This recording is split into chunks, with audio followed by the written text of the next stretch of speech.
Ini adalah rahasia tengah malam. Beranikah kau mendengarnya?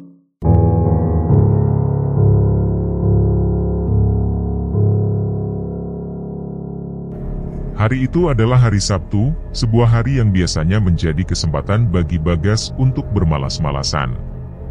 Remaja itu tinggal di sebuah kampung kecil yang damai, tetapi kental dengan kepercayaan terhadap tradisi dan kisah-kisah mistis.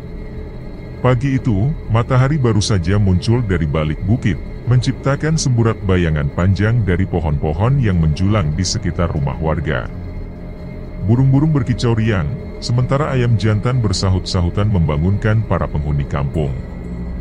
Namun, bagi Bagas, pagi itu terasa berbeda. Biasanya, ia bisa menikmati tidur panjang di akhir pekan tanpa gangguan, tetapi tidak untuk hari ini.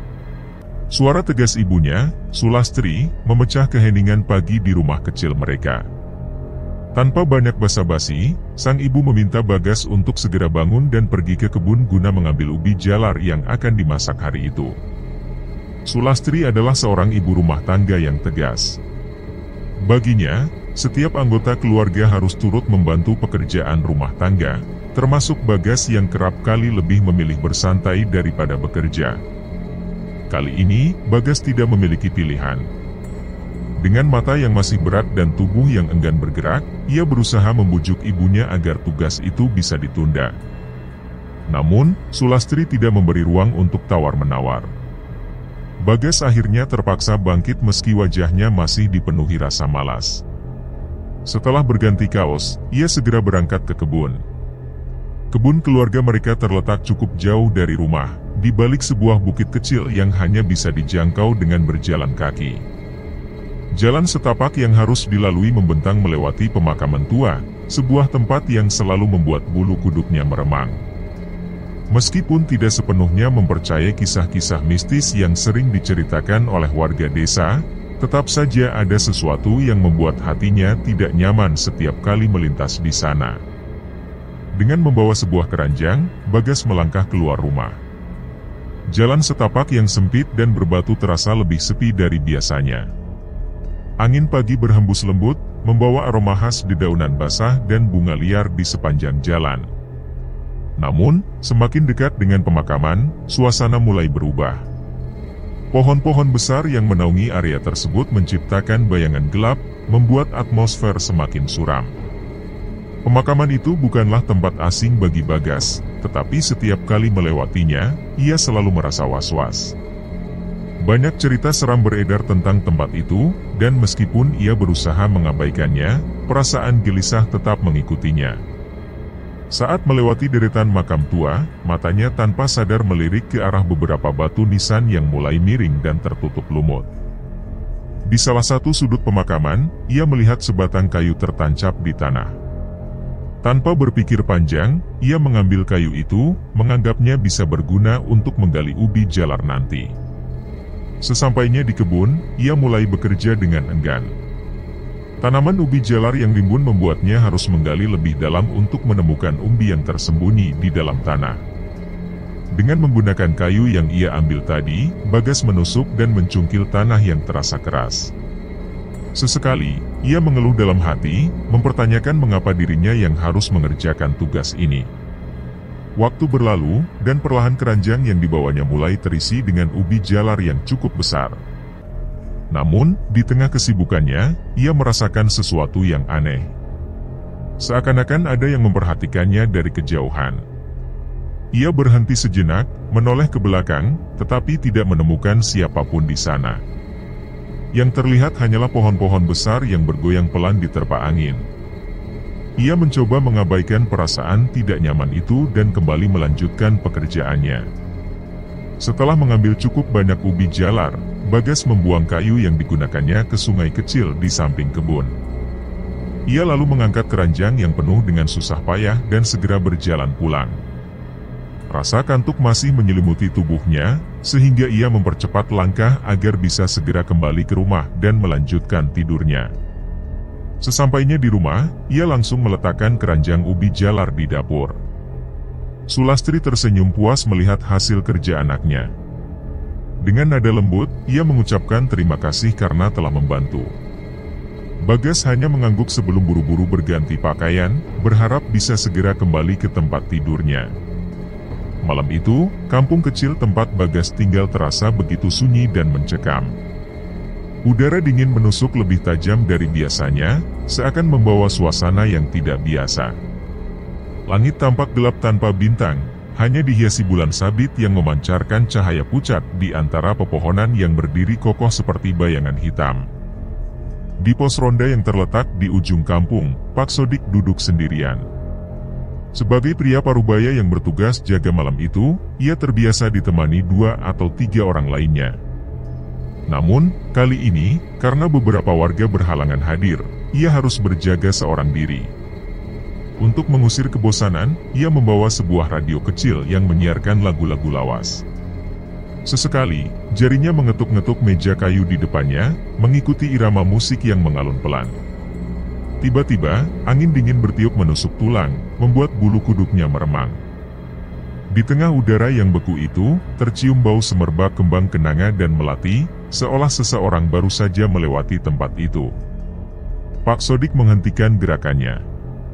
Aroma ini bukanlah sesuatu yang asing baginya. Sebagai orang yang telah lama tinggal di kampung tersebut, ia tahu betul bahwa bau seperti ini sering dikaitkan dengan keberadaan makhluk gaib. Pandangan matanya segera menyapu sekeliling, berusaha mencari asal bau tersebut. Pos ronda itu memang berada tidak jauh dari pemakaman. Meskipun ia mencoba menenangkan diri dengan berpikir bahwa aroma tersebut mungkin berasal dari bunga liar di sekitar jalan setapak, hatinya tetap diselimuti kegelisahan. Perasaan itu berubah menjadi ketakutan ketika matanya menangkap sosok perempuan berdiri di kejauhan, tepat di tengah jalan setapak yang menuju ke pemakaman. Sosok itu terlihat samar dalam cahaya bulan. Wajahnya pucat, rambut panjangnya terurai, dan ia mengenakan baju putih lusuh. Pak Sodik memicingkan mata, berharap bahwa apa yang dilihatnya hanyalah bayangan pohon yang tertiup angin. Namun, semakin lama ia memperhatikan, semakin nyata sosok itu terlihat. Dadanya terasa sesak, terutama ketika perempuan itu mulai melangkah perlahan mendekatinya. Setiap langkahnya terdengar jelas di telinga Pak Sodik, meskipun malam itu begitu sunyi. Ketika jarak mereka semakin dekat, Pak Sodik terpaku dalam keterkejutan. Wajah perempuan itu sangat mirip dengan Nina, seorang gadis muda yang telah meninggal beberapa tahun lalu. Kecelakaan tragis merenggut nyawanya, tubuhnya ditemukan di sungai, dan kepergiannya meninggalkan duka mendalam bagi keluarga serta warga kampung. Lidah Pak Sodik keluh, nyaris tidak percaya dengan apa yang sedang dilihatnya. Sosok itu berdiri tepat di depannya, menatap dengan mata kosong yang penuh keheningan. Tubuhnya mulai gemetar, keringat dingin mengalir di pelipisnya meskipun udara malam begitu menusuk. Ia ingin berlari, namun kedua kakinya seolah tertanam di tanah. Hening merayap di antara mereka. Tiba-tiba, radio kecil di meja Pak Sodik mati begitu saja, seakan ada sesuatu yang merenggut suaranya. Dalam keheningan yang menegangkan itu, sosok perempuan tersebut akhirnya membuka mulut. Suaranya pelan, nyaris seperti bisikan, namun setiap kata yang keluar terdengar jelas di telinga Pak Sodik. Ia menanyakan keberadaan rumah Bagas dengan suara yang menggema seakan berasal dari 2 tempat sekaligus. Pak Sodik semakin ketakutan. Lidahnya keluh, tubuhnya membeku, dan ia tidak tahu harus menjawab apa. Sebelum ia sempat mengatakan apapun, sosok itu tiba-tiba berbalik dan berjalan menjauh menuju arah kampung. Langkahnya tetap pelan, namun ada sesuatu yang aneh dalam gerakannya, seakan-akan kakinya tidak benar-benar menyentuh tanah. Bau kembang kenanga dan melati kembali menyeruak, semakin kuat hingga membuat Pak Sodik merasa pusing. Setelah beberapa saat, sosok itu menghilang di tikungan jalan, meninggalkan Pak Sodik dalam ketakutan yang luar biasa. Saat radio kembali menyala, Pak Sodik tersadar dari keterkejutannya. Dengan napas memburu, ia buru-buru mematikan radio itu dan tanpa pikir panjang meninggalkan pos ronda. Ia tidak peduli jika tugasnya belum selesai. Ketakutan yang menyelimutinya terlalu besar untuk diabaikan. Ia berlari menuju rumahnya, memastikan pintu terkunci rapat, lalu berdoa agar malam itu segera berlalu tanpa kejadian lain yang lebih menyeramkan. Namun, di tempat lain, suasana malam di rumah Bagas mulai berubah. Keluarga kecil itu, yang biasanya menikmati malam dengan tenang setelah seharian beraktivitas, mulai mengalami kejadian-kejadian aneh. Semula, hanya terdengar suara ketukan lembut di pintu, namun lama-kelamaan ketukan itu semakin keras dan berulang-ulang, membuat Sulastri, ibu Bagas, merasa gelisah. Perasaan tidak nyaman semakin meningkat ketika aroma kembang kenanga dan melati yang begitu menyengat memenuhi ruangan. Sulastri terdiam, mencoba mengenali aroma tersebut, namun ia tidak bisa menghilangkan rasa takut yang perlahan merayap di hatinya. Ketika ketukan di pintu terdengar semakin keras, ia akhirnya memberanikan diri untuk membukanya. Namun, alangkah terkejutnya ia saat mendapati bahwa tidak ada siapapun di luar. Halaman rumah yang biasanya terang kini terasa lebih gelap dari biasanya, meskipun lampu teras masih menyala. Angin dingin berhembus pelan, membawa aroma kembang semakin tajam. Dengan perasaan tak menentu, Sulastri buru-buru menutup pintu. Pak Sarno, suaminya, yang sejak tadi dia memperhatikan, mulai merasa tidak nyaman. Ketika mereka mencoba kembali beraktivitas seperti biasa, kejadian-kejadian aneh semakin menjadi-jadi. Barang-barang di rumah tiba-tiba jatuh sendiri tanpa alasan yang jelas. Dari dapur terdengar suara piring pecah, meskipun tak ada seorang pun di sana. Kursi di ruang tengah bergeser perlahan, seolah didorong oleh sesuatu yang tak kasat mata. Lampu di rumah berkedip-kedip, menciptakan suasana yang semakin menegangkan. Puncaknya, suara tangisan perempuan terdengar dari luar rumah. Semula lirih, namun semakin lama semakin jelas, seakan seseorang berdiri tepat di depan pintu. Sulastri menutup mulutnya dengan tangan, menahan jeritan yang hampir lolos. Pak Sarno, yang mencoba tetap tenang meskipun jantungnya berdebar kencang, melangkah ke jendela dan mengintip keluar. Namun, sama seperti sebelumnya, yang ia lihat hanyalah kegelapan. Tidak ada siapapun di sana. Ketegangan mencapai puncaknya ketika suara itu berubah menjadi bisikan mengerikan yang terdengar di seluruh rumah, meskipun tidak ada sumber suara yang terlihat. Kata-kata yang diucapkan terus diulang-ulang dengan nada yang semakin mengancam, menciptakan suasana mencekam yang membuat bulu kuduk berdiri. Aroma kembang kenanga dan melati semakin tajam memenuhi ruangan, memperkuat ketakutan yang telah mencengkeram hati penghuni rumah. Sulastri memeluk Bagas yang gemetar ketakutan, sementara Pak Sarno berusaha memahami apa yang sedang terjadi. Kecurigaannya mulai muncul, menduga bahwa semua kejadian aneh ini memiliki hubungan dengan sesuatu yang mereka lakukan sebelumnya. Dengan nada penuh pertimbangan, dia mencoba mengingat kembali peristiwa di siang hari. Tatapannya beralih kepada Bagas, yang sejak tadi tampak gelisah. Bagas awalnya menggelengkan kepala, tetapi ekspresinya menunjukkan adanya sesuatu yang disembunyikan. Dengan suara lirih, dia akhirnya mengaku bahwa di kebun tadi siang, dia sempat mengambil sebatang kayu yang tergeletak di dekat pemakaman untuk menggali ubi. Pengakuan itu membuat suasana semakin tegang. Sulastri dan Pak Sarno saling berpandangan dengan ngeri, menyadari bahwa kayu yang diambil Bagas mungkin bukan kayu biasa. Malam itu akhirnya berlalu dengan ketegangan yang masih menyelimuti rumah mereka. Namun, ketenangan yang sempat kembali ternyata hanya sementara. Saat pagi menjelang, kekacauan kembali terjadi. Jeritan melengking terdengar dari kamar Bagas, mengguncang seluruh rumah.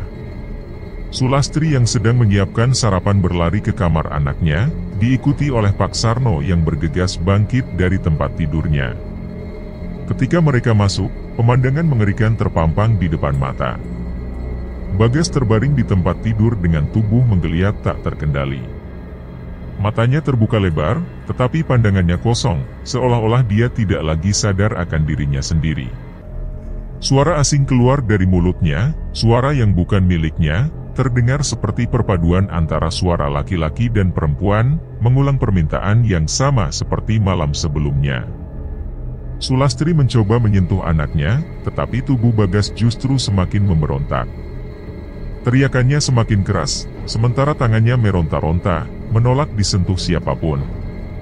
Pak Sarno mulai menyadari bahwa ini bukan sekadar demam atau gangguan tidur.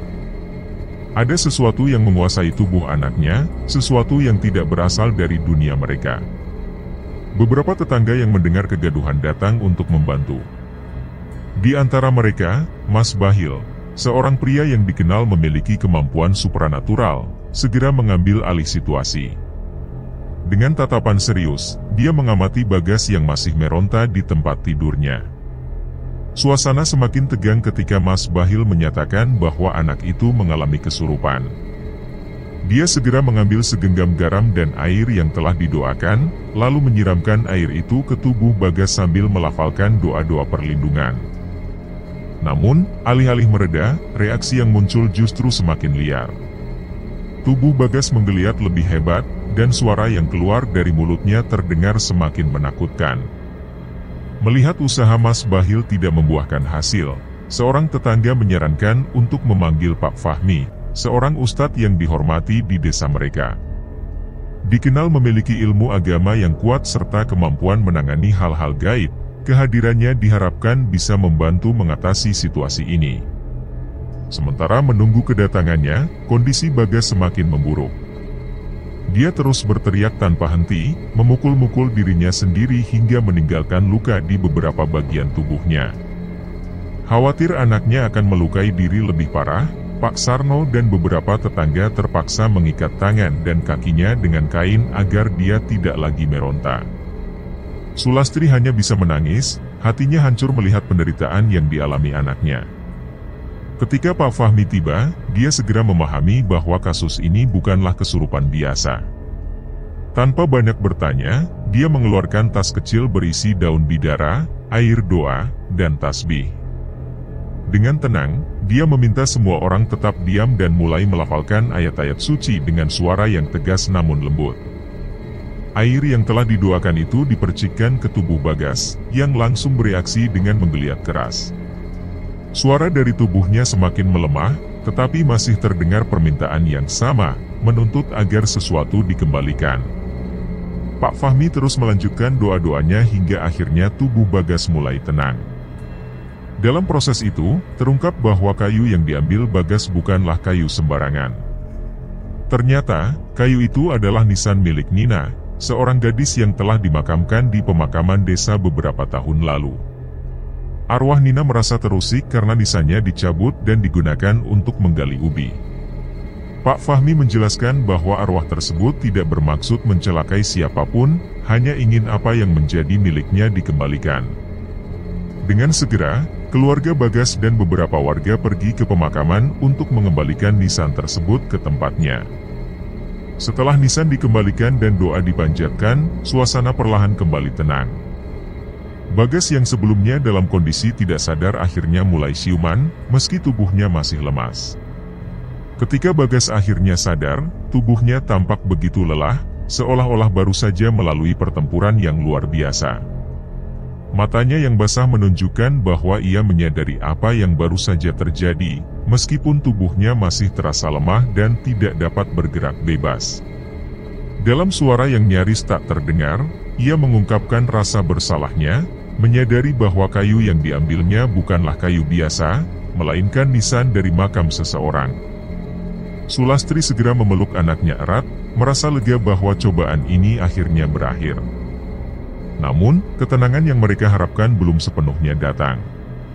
Peristiwa yang terjadi di rumah mereka telah mengusik banyak hal, dan kini mereka sadar bahwa masalah ini tidak bisa mereka hadapi sendirian. Keadaan Bagas memang perlahan membaik setelah proses ruqyah oleh Pak Fahmi, tetapi perasaan waspada masih menyelimuti mereka. Teror yang mereka alami begitu nyata, seakan menunjukkan bahwa arwah Nina tidak akan tenang sebelum nisan itu dikembalikan ke tempatnya di pemakaman. Kesadaran ini membawa keluarga Pak Sarno ke dalam perbincangan yang lebih serius. Mas Bahil, yang memiliki pemahaman dalam hal supranatural, menegaskan bahwa ini bukan sekadar persoalan kayu yang dicabut dari makam, tetapi juga menyangkut rasa hormat terhadap mereka yang telah tiada. Warga desa yang hadir mengangguk setuju. Tak ada pilihan lain selain menemukan nisan itu dan mengembalikannya sebelum keadaan semakin memburuk. Kesulitan yang mereka hadapi bukanlah hal sepele. Jika nisan itu benar-benar telah dilemparkan ke sungai, pencariannya akan menjadi lebih rumit. Namun, semangat kebersamaan membuat mereka yakin bahwa usaha ini harus dilakukan. Dengan membawa alat-alat sederhana seperti tongkat panjang, jaring, dan sekop kecil, warga desa mempersiapkan diri untuk menyisir aliran sungai dengan harapan menemukan kayu nisan yang hilang. Sebelum pencarian dimulai, Pak Fahmi memimpin doa bersama, memohon kemudahan dan perlindungan dalam usaha mereka. Sungai yang menjadi target pencarian tidak terlalu lebar, tetapi alirannya cukup deras dengan berbagai cabang dan tikungan yang memperumit tugas mereka. Bagian tepinya dipenuhi semak belukar serta pepohonan yang menciptakan suasana sunyi dan sedikit mencekam. Meski begitu, warga tetap bersemangat, menyadari bahwa ini adalah tugas yang harus diselesaikan. Pak Sarno bergabung dalam kelompok pertama yang bertugas mencari di sekitar titik di mana Bagas mengaku membuang kayu tersebut. Setiap sudut diperiksa dengan seksama, lumpur di dasar sungai diaduk-aduk menggunakan tongkat panjang, tetapi setelah berjam-jam, mereka tidak menemukan apapun. Keputusasaan mulai menghampiri, tetapi mereka sadar bahwa menyerah bukanlah pilihan. Di kelompok lain, pencarian juga mengalami kendala serupa. Beberapa potongan kayu ditemukan, tetapi tak satu pun dari mereka yang memiliki tanda bahwa itu adalah nisan milik Nina.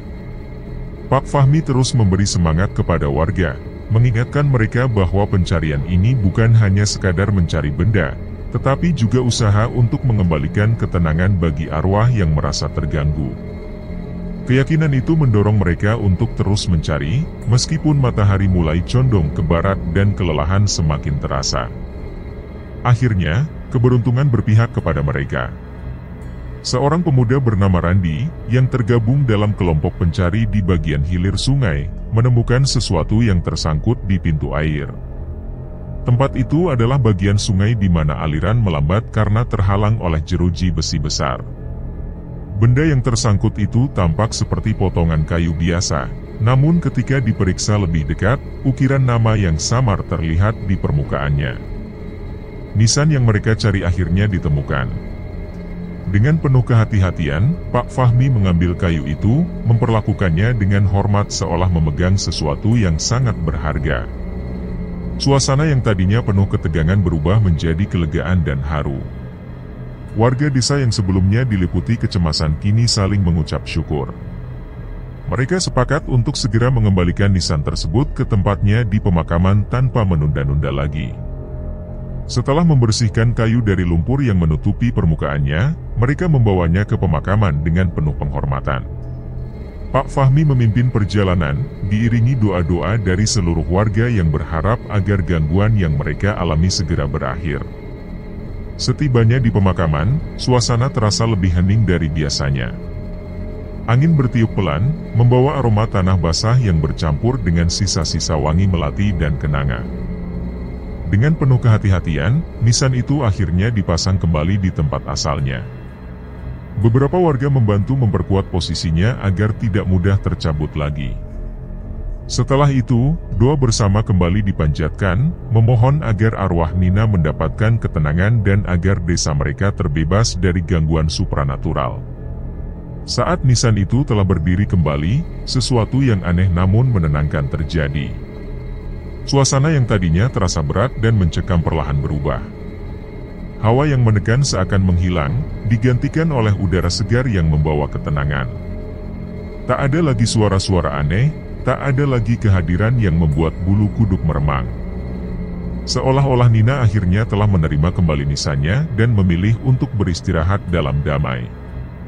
Setelah prosesi selesai, warga desa perlahan kembali ke rumah masing-masing. Namun, bagi keluarga Bagas, peristiwa ini belum sepenuhnya berakhir. Meskipun teror telah berhenti, trauma yang ditinggalkan oleh kejadian tersebut masih membekas di hati mereka. Bagas, yang menjadi pusat dari semua peristiwa ini, tampak lemah tetapi juga merasa lega. Dalam perjalanan pulang, ia merangkul ibunya dengan erat, seakan ingin memastikan bahwa semuanya benar-benar telah berakhir. Di sepanjang perjalanan, ibunya terus menenangkannya dengan penuh kasih sayang. Ia meyakinkan anaknya bahwa mereka semua telah belajar dari pengalaman ini. Sementara itu, Pak Sarno yang berjalan di samping mereka merasa bersyukur atas dukungan warga desa. Ia menyadari bahwa tanpa kebersamaan dan gotong royong, masalah ini tidak akan terselesaikan secepat itu. Hari-hari berikutnya, suasana desa perlahan kembali normal. Tidak ada lagi suara ketukan misterius di tengah malam, tidak ada lagi aroma bunga yang muncul secara tiba-tiba, dan tidak ada lagi kisah tentang sosok misterius yang menyerupai Nina. Keluarga Bagas pun berusaha menjalani kehidupan mereka seperti biasa, meskipun mereka lebih berhati-hati agar tidak mengulangi kesalahan yang sama. Sulastri kerap mengingatkan anaknya untuk tidak sembarangan mengambil sesuatu yang bukan miliknya, terutama di tempat-tempat yang dianggap sakral seperti pemakaman. Bukan hanya keluarga Bagas, kejadian ini juga memberikan pelajaran berharga bagi seluruh warga desa. Mereka mulai lebih menghormati tempat-tempat keramat, termasuk pemakaman.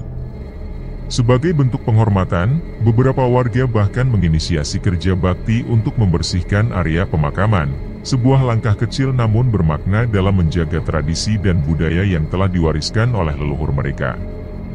Selain itu, pengalaman ini juga semakin mempererat hubungan antar warga. Saat pencarian dan pengembalian nisan, mereka bekerja sama tanpa pamrih, saling membantu dengan penuh semangat. Solidaritas yang tumbuh dari kejadian ini menjadikan mereka lebih peduli satu sama lain. Pak Sarno merasa terharu dan bersyukur atas dukungan yang diberikan oleh tetangga dan teman-temannya. Dalam sebuah pertemuan desa beberapa minggu setelah kejadian, ia mengungkapkan rasa terima kasihnya atas bantuan semua pihak dalam menghadapi cobaan yang menimpa keluarganya. Namun, meskipun teror telah berakhir dengan dikembalikannya nisan kayu Nina ke tempat asalnya, kejadian ini meninggalkan bekas yang mendalam di hati Bagas. Rasa takut, bersalah, dan trauma masih menghantui pikirannya. Meskipun warga desa dan keluarganya berusaha menenangkan suasana, perubahan pada diri Bagas begitu kentara. Bocah yang biasanya ceria itu kini menjadi lebih pendiam dan kerap menghindari interaksi dengan orang lain. Hari-hari setelah kejadian itu, Bagas sering terbangun di tengah malam akibat mimpi buruk.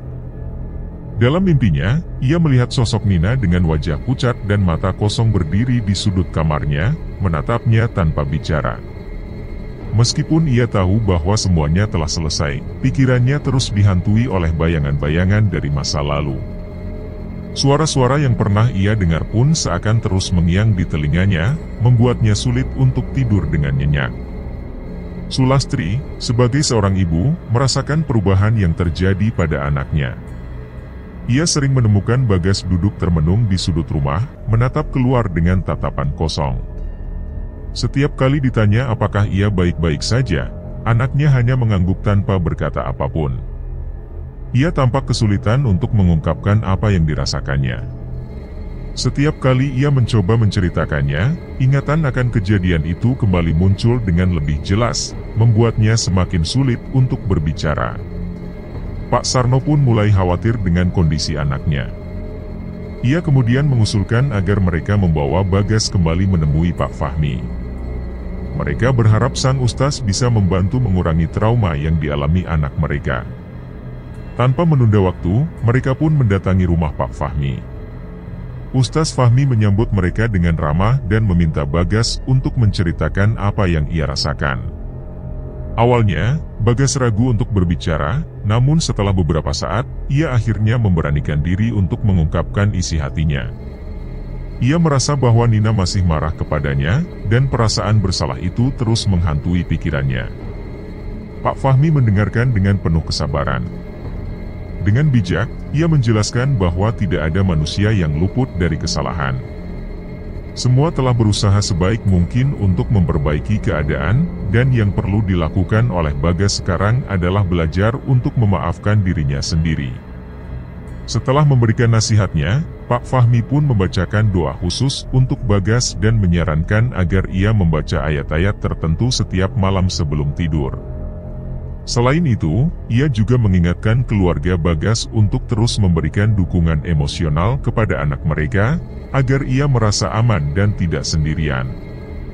Pak Fahmi yakin bahwa trauma ini akan hilang seiring berjalannya waktu, asalkan Bagas tahu bahwa ia dikelilingi oleh orang-orang yang peduli padanya. Meskipun doa-doa tersebut membantu sedikit demi sedikit, Bagas masih merasa cemas setiap kali harus melewati pemakaman. Suatu hari, ketika ibunya memintanya untuk pergi ke kebun yang letaknya tidak jauh dari pemakaman, ia menolak dengan wajah ketakutan. Sulastri mencoba meyakinkan anaknya bahwa semuanya sudah aman, tetapi Bagas tetap bersikeras untuk tidak pergi ke sana. Melihat ketakutan yang begitu mendalam di wajah anaknya, Pak Sarno memutuskan untuk menemani Bagas. Ia ingin menunjukkan bahwa tidak ada lagi yang perlu ditakuti. Dengan lembut, ia menggenggam tangan anaknya dan meyakinkannya bahwa mereka akan pergi bersama. Meskipun masih ragu, Bagas akhirnya setuju untuk melangkah, mencoba menghadapi ketakutannya dengan dukungan dari orang-orang terdekatnya. Perjalanan menuju kebun, yang sebelumnya merupakan rutinitas biasa, kini menjadi tantangan besar bagi Bagas.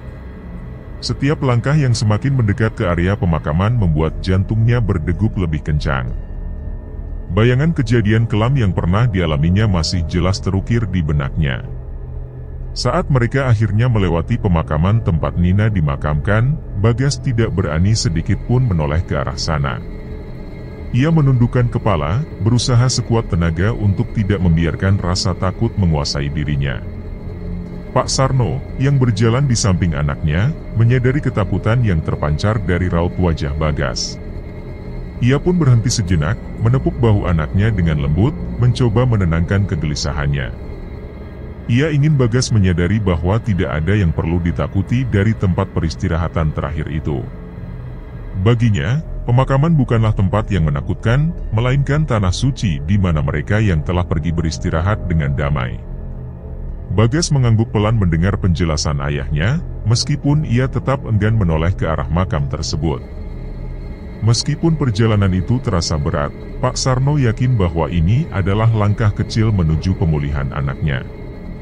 Trauma yang dialami Bagas tidak hanya mengganggu ketenangannya, tetapi juga mengubah cara pandangnya terhadap dunia di sekitarnya. Kini, ia menjadi lebih berhati-hati dalam bertindak, terutama ketika berhadapan dengan hal-hal yang memiliki nilai sakral atau terkait dengan tradisi. Ia menyadari betapa pentingnya menghormati sesuatu yang bukan miliknya, terlebih lagi jika hal itu berkaitan dengan tempat peristirahatan orang-orang yang telah tiada. Hari demi hari, perubahan dalam diri Bagas semakin terlihat. Ia mulai lebih memahami makna dari segala peristiwa yang telah terjadi. Suatu ketika, kepada ibunya, ia menyatakan janji bahwa ia tidak akan pernah lagi sembarangan mengambil sesuatu, terutama di tempat-tempat yang seharusnya dihormati. Sulastri, sang ibu, hanya tersenyum penuh kebanggaan melihat anaknya telah belajar dari pengalaman pahit yang pernah ia lalui. Pelajaran yang diperoleh Bagas bukan hanya berdampak pada dirinya sendiri, tetapi juga bagi keluarganya dan seluruh warga desa. Kejadian tersebut menjadi pengingat bagi mereka semua tentang pentingnya menjaga rasa hormat terhadap sesuatu yang sakral, baik itu tempat, benda, maupun tradisi yang telah diwariskan turun-temurun. Desa yang sebelumnya acuh kini menjadi lebih peduli terhadap lingkungannya, terutama pemakaman.